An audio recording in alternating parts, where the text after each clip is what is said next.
আল্লাহ বুঝাতে চাইলেন যে আল্লাহ এক দেহে এত রূপ আনতে পারে, সে আল্লাহ কি আবার তোমাদেরকে জীবিত করতে সক্ষম না? কারণ এই সূরার মূল কথা হচ্ছে পুনরুজ্জীবন, রেসারেকশন। আল্লাহ বারবার ঘুরিয়ে ফিরিয়ে নানা আয়াত দিয়ে বুঝাতে চাচ্ছেন যে আমি তোমাদেরকে আবার পুনরায় জীবিত করতে পারি।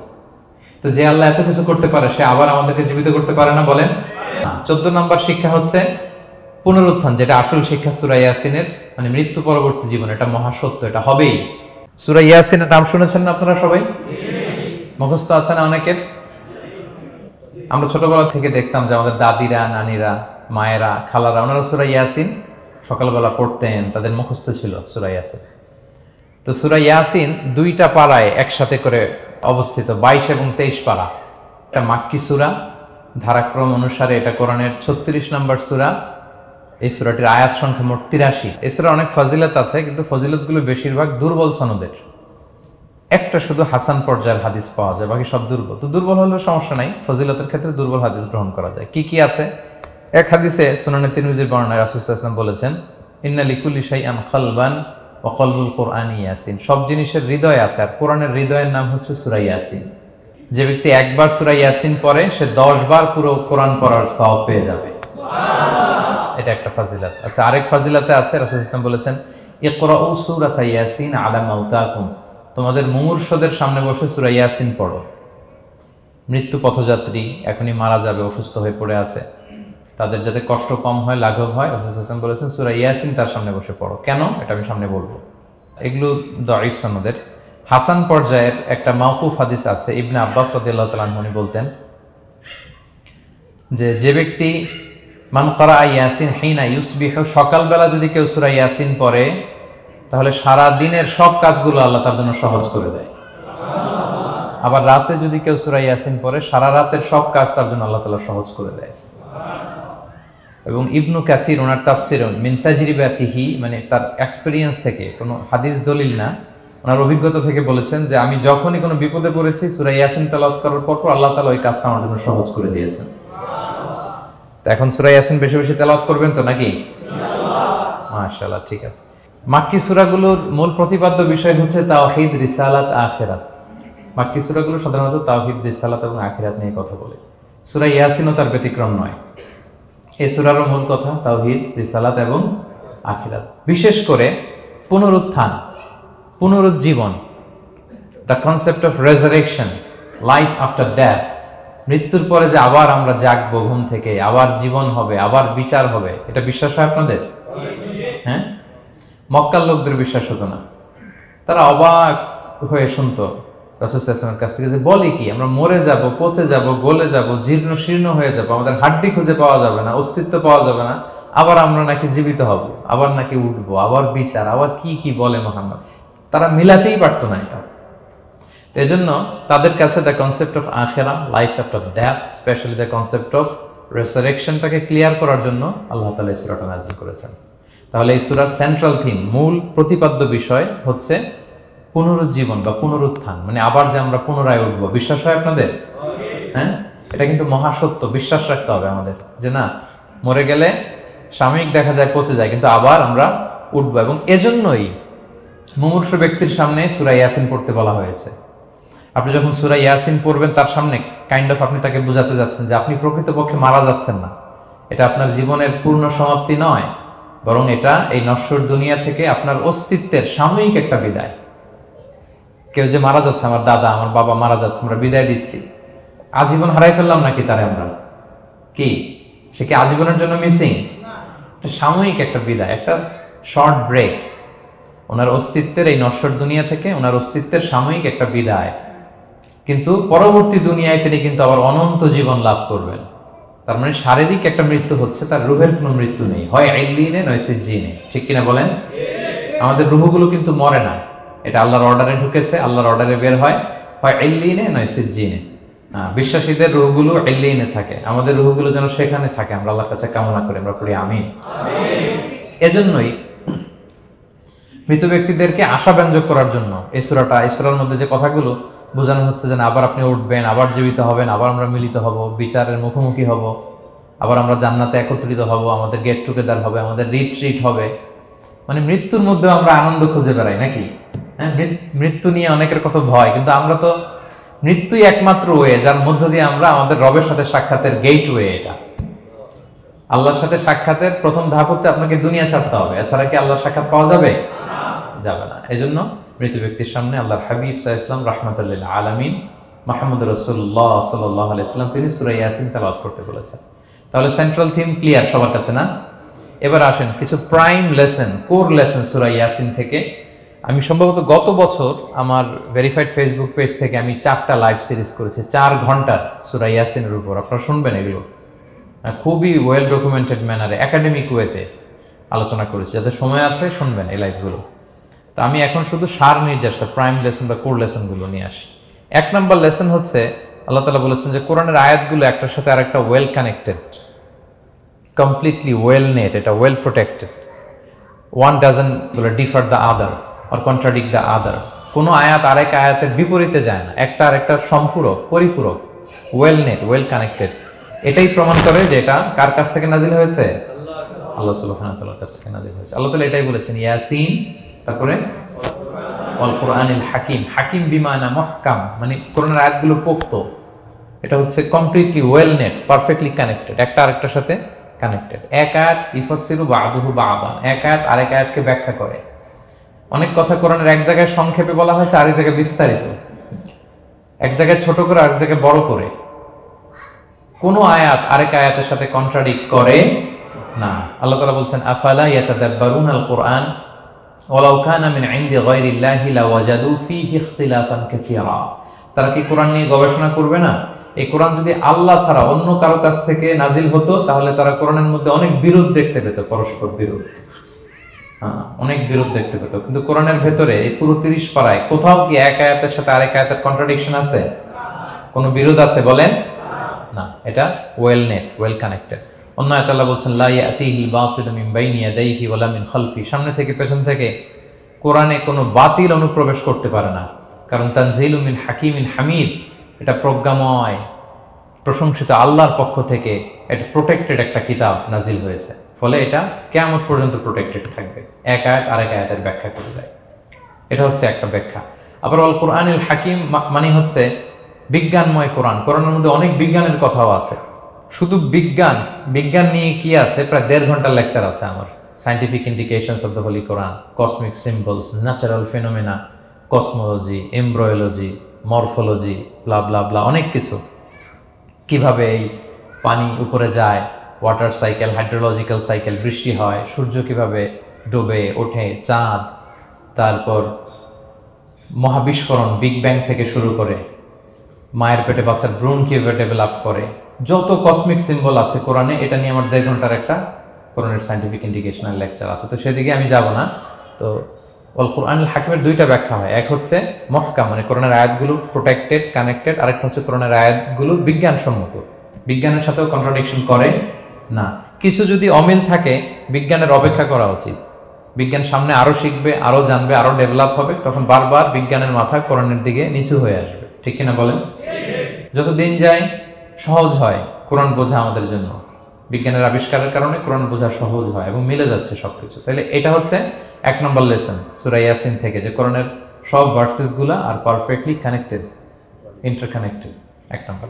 2 নম্বর হচ্ছে সূরা ইয়াসিনের 10 নম্বর আয়াতে আল্লাহ তাআলা বলেছেন ওয়াসাওয়াউন আলাইহিম আনযারতাহুম আম লাম তুনজিরহুম লা ইউমিনুন। হে নবী, আপনি তাদেরকে ওয়ার্নিং দেন আর না দেন সমান সমান, কাজ হবে না। এর কারণ হচ্ছে জেনে বুঝে যদি কেউ সত্যকে প্রত্যাখ্যান করে তার অন্তরে আল্লাহ মোহর মেরে দেন। জেনে বুঝে সত্যকে প্রত্যাখ্যান করলে, আমি বুঝি নাই, আমি শুনি নাই, আমি জানি নাই, এটা আল্লাহ মাফ করবে।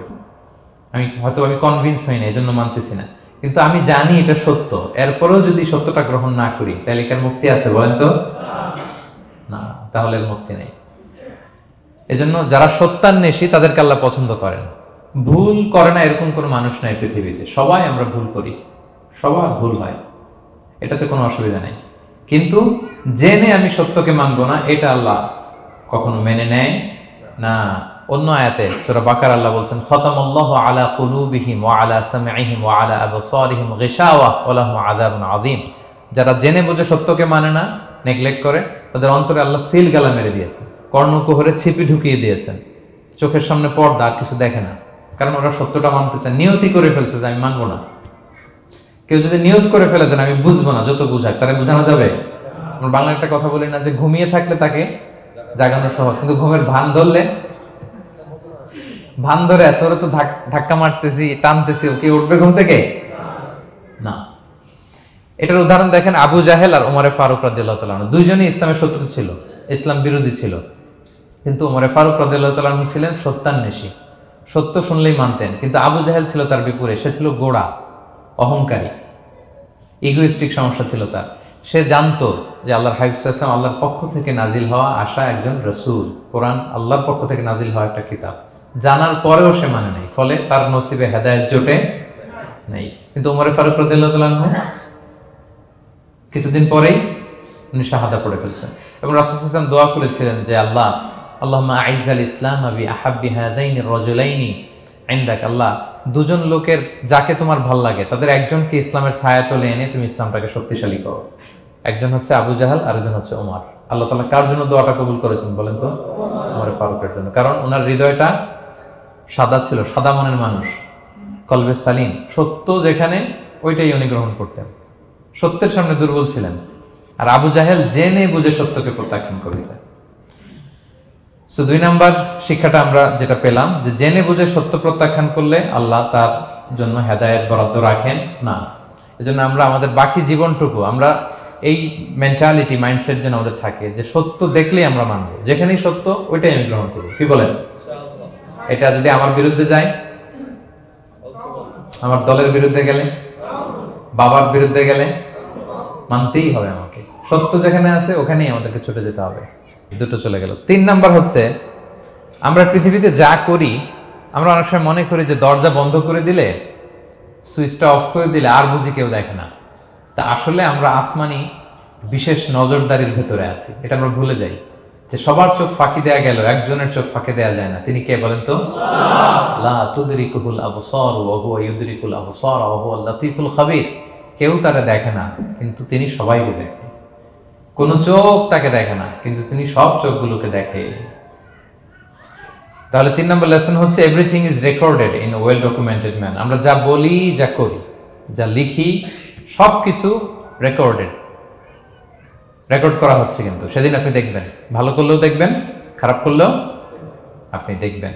তার মানে সবকিছু লিপিবদ্ধ হচ্ছে, সংরক্ষিত হচ্ছে।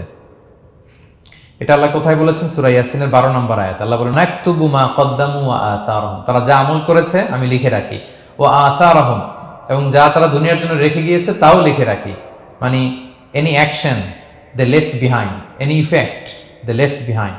এটা সাদাকায়ে জারিয়া বা গুনায়ে জারিয়া। সাদাকায়ে জারিয়া হচ্ছে আপনি একটা ভালো কাজ করছেন, ধরেন যে দ্বীনি জ্ঞান শিক্ষা দিচ্ছেন, আমি সূরা ফাতিহা শিক্ষা দিলাম আপনাদেরকে, তো আপনারা এটা দিয়ে আজীবন নামাজ পড়তেছেন, আপনার সওয়াব তো আপনি পাবেনই, কিন্তু ওই যে আমি শিক্ষা দিলাম একটা পার্সেন্টেজ সওয়াব আজীবন আমার আমল নামে আসবে।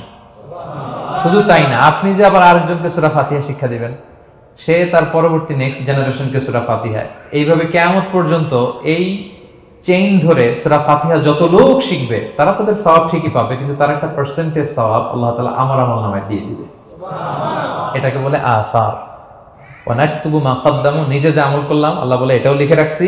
ওয়া আসারহুম, any effect you left behind in this দুনিয়া, যেটা আপনি রেখে গেছেন এটাও আল্লাহ লিখে রাখবে। এবং অকুল্লা শাইইন আহসাইনাহু ফি ইমামিন মুবিন, আল্লাহ বলেন সবকিছু একটা নথির ভেতরে নথিবদ্ধ করে। নথি চিনেন তো না? ডায়েরি, তারপর আমাদের বাংলাদেশে তো যে আগে হাল খাতা করতো না, টালি খাতা বিশাল বড় বড়, এখন আছে কিনা, বিশেষ করে মুদির দোকানে দেখা যায় বড় মোটা মোটা ধপাস করে সে টেবিলের উপর ফেলে, তারপর আপনার নাম দেখে বের করে আপনার কত বাকি, কত দিতে হবে, এই যে টালি খাতা, এই নথি করে রাখছে আল্লাহ তাআলা আমাদের সবকিছু যা করলাম, যেটার ইফেক্ট দুনিয়াতে আমি রেখে গেলাম। এবং অন্য আয়াতে আল্লাহ তাআলা বলছেন মা ইয়ালফিযু মিন কাওলিন ইল্লা লাদাইহি রাকীবুন আতীদ, আমি মুখ দিয়ে যা উচ্চারণ করি সব আল্লাহ তাআলা একজন পর্যবেক্ষক ফেরেশতার মাধ্যমে তুলে রাখেন, সব আপনি দেখতে পাবেন। শুধু তাই না, এখানে একটা স্পেশাল লকেট রেখেছেন আল্লাহ। আল্লাহ বলেন ওয়াকুল্লা ইনসানিন আলজামনাহু তায়রাহু ফি উনুকিহি ওয়া নুখরিজু লাহু ইয়াওমাল কিয়ামাতি কিতাবান ইয়ালকাহু মানশুরা, প্রত্যেকের গ্রীবালগ্নে আমি একটা স্পেশাল সিম কার্ডের মতো রেখেছি, যা বলো এখানে রেকর্ড হয়ে আছে, কিয়ামতের দিন আমি সব বের করে দিব। তাহলে পালানোর জায়গা আছে? That means we are under surveillance, 24/7 আল্লাহ তাআলা মনিটর করছেন। এবং এই বিশেষ আসমানি নজরদারি থেকে আমরা কেউই মুক্ত না। তাইলে লাইট বন্ধ করে দিলেন, দরজা আটকায় দিলেন, কেউ দেখে না, না? কেউ যেটা দেখে না সেটা দেখেন কে? আচ্ছা, তিনটা জেনে গেলেন। 4 নম্বরে হচ্ছে পৃথিবীতে সব নবীরা এক মিশন এবং ভিশন নিয়ে এসেছে। সব নবীরা লা ইলাহার দাওয়াত দিয়েছে, তাই না? এক আল্লাহর দাওয়াত দিয়েছে। আচ্ছা, কখন কি এমন হয়েছে কোন নবী এসে বলছে যে আল্লাহ একজন, আবার আরেক নবী এসে বলছে না আল্লাহ 2-3 জনও হইতে পারে? হ্যাঁ, বলছে? কোন নবী এসে বলেছে মৃত্যুর পর এক জীবন আছে, হিসেব দিতে হবে, পাই টু পাই হিসেব হবে? আরেকজন বলছে না, এরকম নাও থাকতে পারে।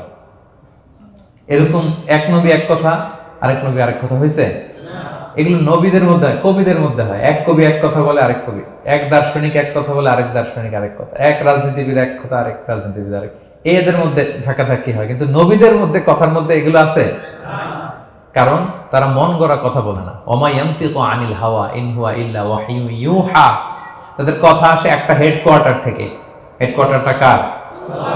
আসমানি রেভেলেশনের বেসিসে ওনারা কথা বলেন। মন গড়া কোনো নবী কোনো কথা বলেন না। তাহলে 4 নম্বর শিক্ষা হচ্ছে সব নবীর মিশন ভিশন এক। এজন্য তাদের মধ্যে একটা কোঅপারেশন ছিল। সূরা ইয়াসিনে চমৎকার একটা ঘটনা আছে।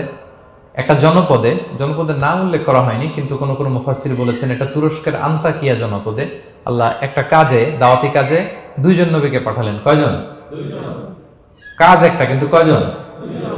এরকম সাধারণত অন্য নবীদের ক্ষেত্রে হয় না, কোরআনে পাওয়া যায় না যে এক কাজে এক জায়গায় 2 নবী, এরকম হয় না। এক্সেপ্ট মুসা আলাইহিস সালাম, ওনার কথা বলার জড়তা ছিল, তো উনি আল্লাহকে বলেছেন আল্লাহ আমাকে যেই তাওরাত দিয়ে পাঠালেন আমি তো কথা ক্লিয়ারলি বলতে পারি না, জড়তা, মামলিং হয় আমার মুখে। তো আমার ভাই আখি হারুন আফসাহু মিন্নি লিসান, ও আবার খুব ফ্লুয়েন্ট ছিল। আমি নেতৃত্ব দিব, কিন্তু হারুন ভোকাল দিবে, আপনি তাকে নবী বানায় দেন। মুসা আলাইহিস সালামের দোয়ার বদলতে আল্লাহ হারুন আলাইহিস সালামকে নবী বানাই দিয়েছিলেন। 2 ভাই মিলে ফেরাউনের কাছে দাওয়াতি কাজ করেছে। কিন্তু এছাড়া আর এরকম দেখা যায় না যে এক এলাকায় এক কাজে 2 জন নবী, না। এইখানে দেখা গিয়েছে আন্তাকিয়া জনপদে আল্লাহ এক মিশনে কয়জন নবী পাঠিয়েছেন? 2 জন। আচ্ছা, কিছুদিন পরে আরো একজন, তাহলে হইল কয়জন? 3 জন। এক কাজে এক জনপদে এক এলাকায় মোট 3 জন নবী, কিন্তু এদের মধ্যে কোনো মারামারি নেই। আমাদের দায়ীদের অবস্থা দেখেন তো বাংলাদেশে, মাশাআল্লাহ। আমাদের প্রত্যেক দায়ীদের একই মিশন না? একই মিশন, একই ভিশন, একই লক্ষ্য, একই ডেস্টিনেশন, কিন্তু কত বিভেদ, কত বিরোধ দেখেন। আল্লাহ তাআলা সূরা ইয়াসিনের 14 নম্বর আয়াতে বলছেন ইদ আরসালনা ইলাইহিম মুসনাইন, প্রথম 2 জন নবী পাঠালাম একটা মিশনে, ফাআজ্জাজনা বিসালিস, এবং 3য় জন দিয়ে আরো এদেরকে মজবুত করলাম, ফাকালু ইন্না ইলাইকুম মুরসালুন, তারা যে 3 জন একই কথা বলল যে আমরা রাসূল হয়ে এসেছি। তাহলে দেখেন নবীদের মধ্যে পারস্পরিক শ্রদ্ধাবোধ ছিল। বড় নবী, ছোট নবী, প্রধান বক্তা, দ্বিতীয় বক্তা, তৃতীয়, এগুলো ছিল না। এই 3 নবীর মধ্যে প্রধান নবী, দ্বিতীয় নবী, তৃতীয় নবী আছে নাকি? না। 3 জন একই মিশনে, একই ভিশনে, কোঅপারেশনে তারা এগিয়ে গিয়েছে। তো দেখেন আমরা যারা কোরআনের দায়ী, আমরা তো নবীদের কাজটাই করি, ফলে আমাদের মধ্যে এই কোঅপারেশন থাকতে হবে, এই রেসপেক্ট থাকতে হবে। আমি ব্যক্তিগতভাবে খুবই লজ্জিত যে আমাদের এই দাওয়া অঙ্গনটাকে আমরা কলুষিত করে ফেলেছি। আমরা অন্য আলেমকে, অন্য দায়ীকে তুচ্ছ করা, তাচ্ছিল্য করা, ছোট করা, হেয় করা, তাকে বাতিল করা, নাকচ করা, এরকম আমরা করে থাকি। আমি একাই ইসলামের মুখপাত্র, আমি যা বলবো এটাই, এটা ঠিকাদারি আমার কাছে, এরকম একটা মেন্টালিটি আছে না? এটা নবীদের মাইন্ডসেট এরকম ছিল না। ওনারা কোঅপারেশনে, কোলাবোরেশনে কাজ করতেন, পার্টনারশিপে, একে অপরের প্রতি রেসপেক্ট ছিল। কোন নবী আরেক নবী বিসৎকার করে নাই, কিন্তু আমরা এক দায়ী আরেক দায়ীকে কাফের বলতেও তো আমরা দ্বিধাবোধ করি না, কি বলেন? আল্লাহ তাআলা আমাদের বোঝার তৌফিক দান করুন। 5 নাম্বার, নবীদের কাজ হচ্ছে আল বালাগুল মুবিন, ক্লিয়ার কমিউনিকেশন, শুধু পৌঁছে দেয়া, বাণীবাহকের কাজ করা। আল্লাহ তাআলা বলছেন ওমা আলাইনা ইল্লাল বালাগুল মুবিন। ওই 3 জন নবী যখন বুঝালেন, তারা এলাকাবাসী মানে না, রিজেক্ট করলো, কিন্তু তারা বললো যে আমাদের কাজ হচ্ছে পৌঁছে দেওয়া, মানবা কি মানবো না এটা তোমাদের কাজ। আমাদের কাজ কি? আল বালাগুল মুবিন, কোরআনিক টার্মিনোলজি, মানে হচ্ছে ক্লিয়ার কমিউনিকেশন, আমাদের কাজ পৌঁছে দেওয়া, এর বেশি কিছু না। আমরা অনেক সময় একটু জবরদস্তি করতে চাই, জোরাজুরি করতে চাই, এই নামাজ পড়ো না কেন, তাকে জোরাজুরি করা, দাঁড়িয়ে রাখো না, জোরাজুরিতে বেশি কাজ হয় না। আপনি পাওয়ারফুল মেসেজ দিবেন, ইনফ্লুয়েন্স করবেন, এতেই আল্লাহ হেদায়েত দিবে। কারণ হেদায়েতটা নিয়ন্ত্রণ করেন একমাত্র কে? আল্লাহ। এখানে আর কারো হাত নাই, এমনকি নবীরও না। কোন নবীও চাইলে কাউকে হেদায়েত দিতে পারে না। আল্লাহর হাবিব সাল্লাল্লাহু আলাইহি ওয়াসাল্লাম মক্কাবাসীদের পেছনে ঘুরতে ঘুরতে পেরেশান। উনি তো রহমতের নবী, উনি ভাবতেছিলেন হায়রে একটু যদি আমার কথা মানতো তাইলেই তো জাহান্নাম থেকে বেঁচে যায়, আর একটু দাওয়াত দেই, সকালে দেই, দুপুরে দেই, বিকেলে দেই, রাতে দেই। তাদের পিছনে ঘুরতে ঘুরতে রাসূল সাল্লাল্লাহু আলাইহি ওয়াসাল্লাম পেরেশান হয়ে যেতেন। আল্লাহ তাআলা সূরা কাহফে আয়াত নাযিল করলেন, ফালা আল্লাকা বাকিউন নাফসাকা আলা আসারিহিম ইল্লাম ইউমিনু বিহাদাল হাদীসি আসাফা। নবী, ওরা যদি শুনতে না চায়, আপনি তো ওদের পিছনে ঘুরতে ঘুরতে পাগল হয়ে যাচ্ছেন বোধহয়, না রেখে দেন, মানলে মানুক, না মানলে নাই। হেদায়েত দেওয়ার মালিক হচ্ছে আমি। ফাযাক্কির ইন্নামা আনতা মুযাক্কির, আপনি শুধু স্মরণ করিয়ে দেন, উপদেশ দেন। লাস্তা আলাইহিম বিমুসাইতির, আপনি বল প্রয়োগ করতে আসেন, আপনাকে দারোগা বানাই পাঠাই নিয়ে, আপনি শুধু পৌঁছে দিবেন। এমনকি রাসূল সাল্লাল্লাহু আলাইহি ওয়াসাল্লাম ওনার চাচা আবু তালেবের হেদায়েতের জন্য অনেক ট্রাই করেছেন, কিন্তু হেদায়েত নসিব হয়েছে বলেন? কারণ ইন্নাকা লা তাহদি মান আহবাবতা ওয়ালাকিন্নাল্লাহ ইয়াহদি মান ইয়াশা। নবী, আপনি যাকে চান তাকে হেদায়েত দিতে পারবেন না। তাহলে আমাদের যারা দাঈ, আমাদের কাজ কি? পৌঁছে দেওয়া। বলেন তো, কাজ কি? পৌঁছে দেওয়া নাকি বল প্রয়োগ করা, জোরাজুরি করা? মাশাআল্লাহ। 7 নাম্বার লেসন হচ্ছে এই পৃথিবীর সবকিছু আইন মানে কার? বলেন তো? আল্লাহর। ইচ্ছায় অনিচ্ছায় সবকিছু আল্লাহর আইন মানে, আমরা ছাড়া শুধু।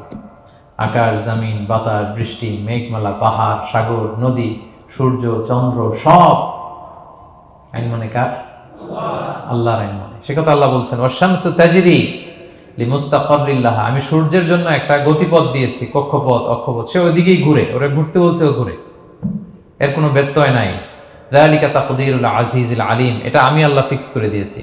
ওয়াল কামারা কাদ্দারনাহু মানাজিলা হাত্তা আদা কাল উরজুনিল কাদিম, আর চাঁদকে আমি 30টা মঞ্জিল দিয়েছি। দেখবেন চাঁদ কিন্তু এক জায়গায় উদিত হয় না, 30 দিনে 30 জায়গায়, পুরো মাস ব্যাপী এদিক থেকে ওদিকে শুধু ঘুরে। এটা আল্লাহ ফিক্স করে দিয়েছে, এটা ওর বিধান।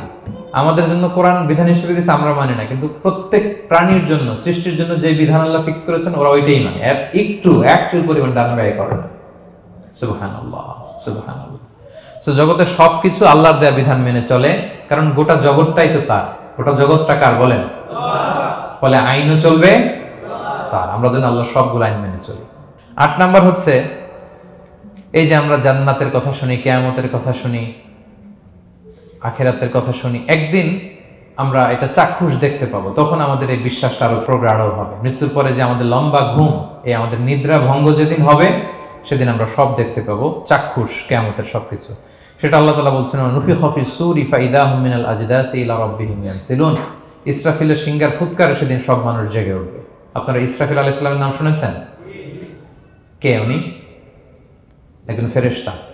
উনি বড় একটা সিংহায় ফুৎকার দিবেন। সৃষ্টির পর থেকে আল্লাহ ওনাকে একটা কাজের জন্য অ্যাসাইন করেছেন, শুধু ফু দিবে 3টা। কয়টা? আর কোনো কাজ আছে? দ্যাটস ইট, দ্যাটস ইট, শুধু 3টা ফু দিবে 3 বারে। ঠিক যে মুহূর্তে আপনারা এখন কথা শুনছেন, এই মুহূর্তে উনি ওই ট্রাম্পিট সিংহা নিয়ে আরশের দিকে তাকায় আছে, কখন আল্লাহর আদেশ আসে, 1 সেকেন্ডের জন্য দেরি না, চোখের পলক যাতে দেরি না হয়ে যায়, তাকিয়ে আছেন উনি।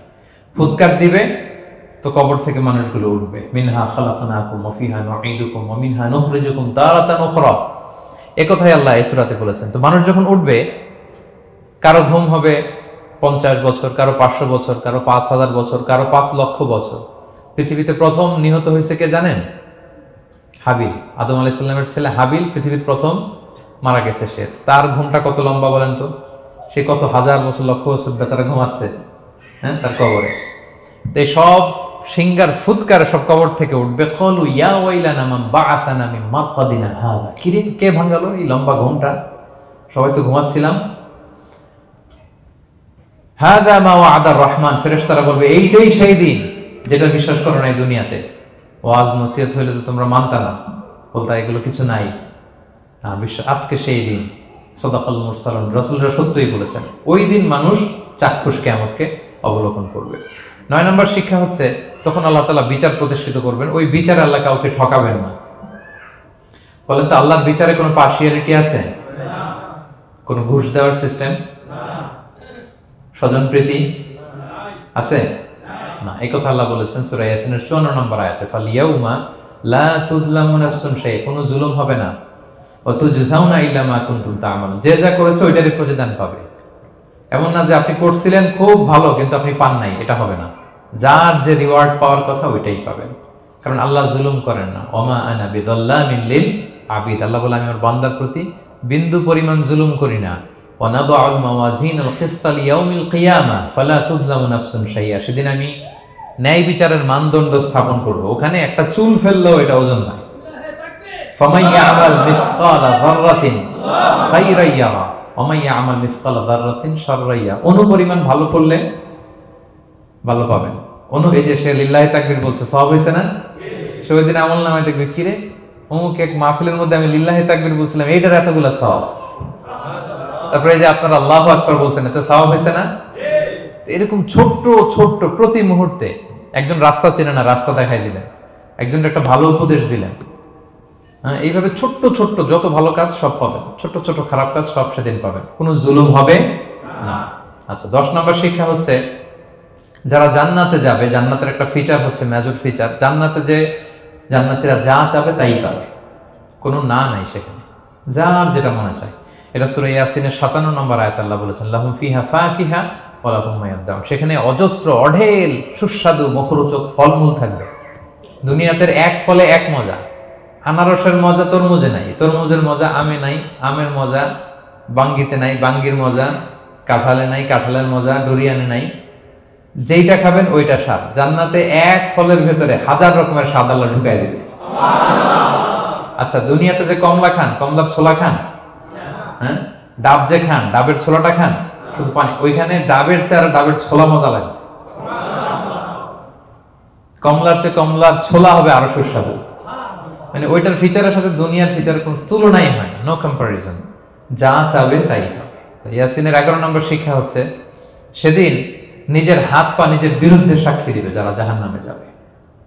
কারণ জাহান্নামীরা বলবে না আল্লাহ করি নাই, তোমার ফেরেশতারা ভুলে লিখছে, আল্লাহ আরেকজনের আমলনামা আমারে দিয়ে দিছে, এই অনেক ধরনের অজুহাত। তখন আল্লাহ তাআলা তার মুখটাকে সিলগালা করে দিবেন। ফালইয়াউমা নাখতিমু আলা আফওয়াহিহিম ওয়া তুকাল্লিমুনা আইদিহিম ওয়া তাশহাদু আরজুলুহুম বিমা কানু ইয়াকসিবুন। আল্লাহ বলে তোমার মুখ আমি সিলগালা করে দেব, হাত কথা বলবে, তখন পা সাক্ষী দিবে কোথায় যে পাপটা করছে। আপনি অবাক হন, কি রে এই হাতে তো কত আংটি পরলাম, এরপর কত লোশন মাখলাম, হ্যাঁ, কত সুন্দর বডি ওয়াশ দিয়ে হাতটাকে ক্লিন রাখলাম, তারপর হাতের মধ্যে গ্লাভস পরলাম, হাত পা কত যত্ন আমি নিলাম, এই হাত পা আমার বিরুদ্ধে কথা বলে। রাগে মানুষ বলবে ওয়াকালু লিজুলুদিহিম লিমা শাহিদতুম আলাইনা, কি রে আমার বিরুদ্ধে কথা বলিস কেন? তো হাত পা বলবে ক্বালু আনতাকানাল্লাহ আল্লাযী আনতাকা কুল্লা শাই, ওই আল্লাহ আজকে আমাকে কথা বলার সুযোগ দিয়েছে, যে আল্লাহ চাইলে যে কাউকে যে কোনো সৃষ্টিকে কথা বলার সুযোগ দিয়ে থাকে। পাথরকে আল্লাহ জবান দিতে পারেন, দিয়েছেন। রাসূল সাল্লাল্লাহু আলাইহি ওয়াসাল্লাম মক্কার শিয়াবের মধ্য দিয়ে যখন হাঁটতেন, অনেক পাথর রাসূল সাল্লাল্লাহু আলাইহি ওয়াসাল্লামকে সালাম দিয়ে বলেছেন, আসসালামু আলাইকা ইয়া নবী আল্লাহ, হে আল্লাহর নবী আপনাকে সালাম। কে দিয়েছে সালাম? পাথর। মরা খেজুর গাছ কে দিয়ে হচ্ছে নবীর জন্য, তার মানে এগুলোর ভিতরে প্রাণের সঞ্চার করেছেন কে? আল্লাহ। সেদিন হাতের ভেতরে আল্লাহ তাআলা কথার শক্তি দিবেন। আপনার হাত আপনার বিরুদ্ধে, পা বিরুদ্ধে, আপনার বডি আপনার বিরুদ্ধে সাক্ষী দিবে। সো খবরদার, অতটুকু পাপ করি যতটুকু পাপের শাস্তি বহনের ক্ষমতা আমার আছে, একটু হিসাব মিলিয়ে নিই আমরা। 12 নম্বর লেসন হচ্ছে যে আমরা শক্তিশালী হই, ছোট থেকে বড় হই, এরপরে আবার দুর্বল হয়ে যায়। আল্লাহ বলেন ওমান নুআম্মিরহু নুনাক্কিসু ফিল খালকি আফালা ইয়াকিলুন, আমি যখন কারো বয়স বাড়িয়ে দেই তাকে আবার দুর্বল করে দেয়। এটাই জীবন চক্র। দেখেন, শৈশব দিয়ে শুরু, তারপর কৈশোর, তারুণ্য, যৌবন।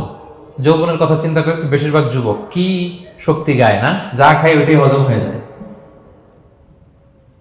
ওভারটাইম করতে পারি, লাগাতার কাজ করতে পারি, মানে অনেক ক্যাপাসিটি।